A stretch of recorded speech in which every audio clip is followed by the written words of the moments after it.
Hello and welcome back to the sideboard. I am Ruben Bressler and I am here with Phimus Pan. Phimus, thank you for joining me. Thank you. Now, you qualified for the Invitational by top 8ing the Legacy Open in Las Vegas. Correct. With Goblins. Yeah. You are not playing Goblins today.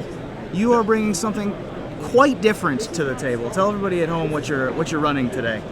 This is the list that Oli Ratty played at one of the GPs in Europe at a big side event. It was like 230 people, and I think he finished second. I saw the list, and I thought it was pretty cool. I'd give it a try. And so what we're talking about is blue-green Infect. Now, there's a couple pieces. It's sort of a little puzzle you have to put together. You need to get part 1, part 2, and part 3. Part 1 is you need a creature, an Infect creature preferably, although you do have 3 Noble Hierarchs, which add another damage to your Infect guys, but you've got 4 Inkmoth Nexus, 4 Blighted Agent, 4 Glistener Elf, and 3 Ichor Mirror. Not exactly cards people would think of in Legacy, but No, really. But it seems to be working. What makes you pick these specific creatures? They're the best at their cost. One's unblockable, and the 1-drop is obviously good.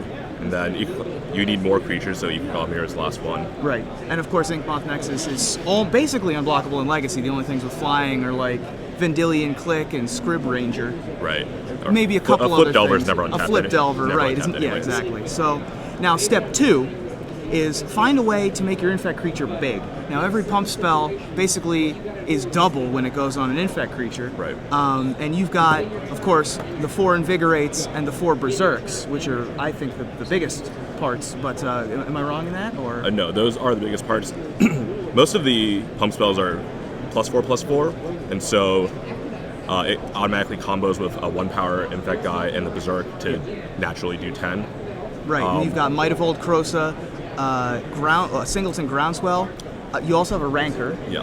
which I imagine works very well when you're Yeah. facing down ground stalls. Yeah, you never want to draw a second Rancor. Right. The Groundswell actually was a card availability issue. Oh, it was supposed okay. to be 4 Vines of the Vastwood, just couldn't find one. Right, and so we move on to Vines of the Vastwood, which sort of combos as a pump spell and a counter spell as a way to protect your guy. Part 3 is sort of protect your animal. Yeah. And you've got 4 Vines, 4 Days as your sort of protection package. Yep.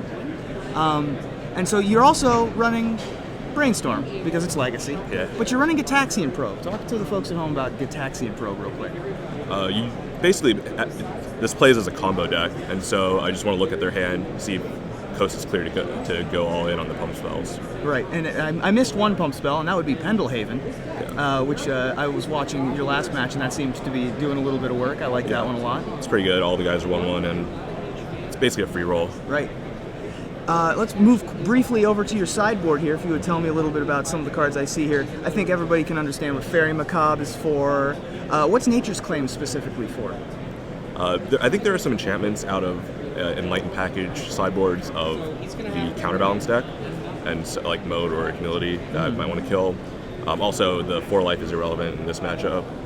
Sure. I'm playing, and so it's just sort of catch-all. Right, and it can also sort of take out troublesome artifacts, like, I don't know if Ensnaring Bridge is ever a problem for you. I haven't seen one of those, but that could, yes, Right, that would be a problem. I've seen a couple around the room, but they're not very common. Now you've also got Gut Shot. What's that for specifically? I took the whole sideboard off the list. Okay. And I actually haven't boarded the gut shots at all, but I think they're supposed to be for Thalias. Oh, okay. And then a lot of the Goblin decks have Mog Fanatics, so I think you need to kill one before going off, or like they're also good against their lackeys. Nice. And you've also got this Singleton Viridian Corruptor, which I like a lot. Yeah. I think that's awesome. Has this guy come in at all? He has not come in yet. That's too bad. I've only boarded in the Spell Pierce so far. Oh, okay. And the Spell Pierce is because there's a lot of counterbalance around the room today. Yeah. I imagine that's mostly for that matchup. Yes. Now, you had this deck obviously can produce some pretty insane blowout Yeah. stories. You had some pretty good ones from yesterday. One of them involved a Submerge of some kind. Tell me about that story. Okay, so my opponent had a Spurge that I saw through a Probe the previous turn, and he had access to 4 mana, and on my turn I had a Blighted Agent with 3 mana sources, and so I used my Trop to Might of Old Krosa it, and then I kept priority and dazed it, and then by returning my Trop, and then no longer had the island or no longer had the forest for him to be able to submerge. Yeah, my other 2 sources were Hierarch and Nexus, and so I paid for it with the Nexus, and then I killed him with a Berserk off the Nice. last mana. That's fantastic. Yeah. Now you had another good one where you your opponent. There's a lot of counterbalance top in the room as we've mentioned. Your opponent had counterbalance top.